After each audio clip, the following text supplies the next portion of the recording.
بسم اللہ الرحمن الرحیم۔ السلام علیکم ناظرین، گھر کا ڈاکٹر میں خوش آمدید کرتے ہیں۔ آج کی ہماری اس ویڈیو کا موضوع ایک بڑا ہی دلچسپ و عجیب موضوع ہے کہ صبح بیدار ہونے پر مردوں کے اعضائے تناسل میں سختی کیوں آئی ہوتی ہے، اور یہ مردوں کے لیے فائدہ مند ہے یا نقصان دہ۔ اس کے بارے میں بھی آپ کو تفصیل سے بتاتا ہوں، تو شروع کرتے ہیں آج کی ویڈیو۔ ناظرین، صبح خیزی کی شابت۔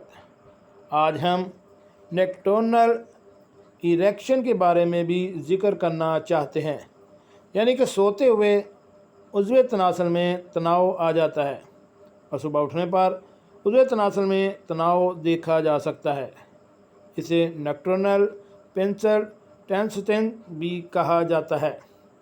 ناظرین، جب ہم جاگ رہے ہوتے ہیں اور اپنا نارمل کام کر رہے ہوتے ہیں تو ہمارے جسم میں نیوروپیفرین نام کا ہارمون خارج ہوتا ہے، جو کہ ویزوڈائلیشن یعنی کہ رگوں کا پھیلنا کو کم کرتا ہے اور روکتا ہے۔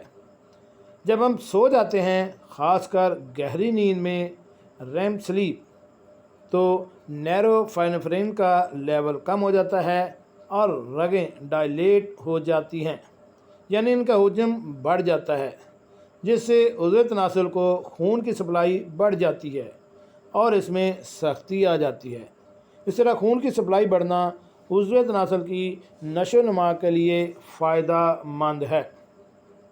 جی ناظرین، کیسے لگی آج کی ہماری یہ دلچسپ ویڈیو؟ ہمارے چینل گھر کا ڈاکٹر کو سبسکرائب کریں اور ساتھ بیل آئیکن کا بٹن بھی پریس کر دیں تاکہ ایسی معلوماتی ویڈیو آپ کو بار وقت ملتی رہ سکے۔ ملتے ہیں ایک نئی ویڈیو کے ساتھ۔ السلام علیکم۔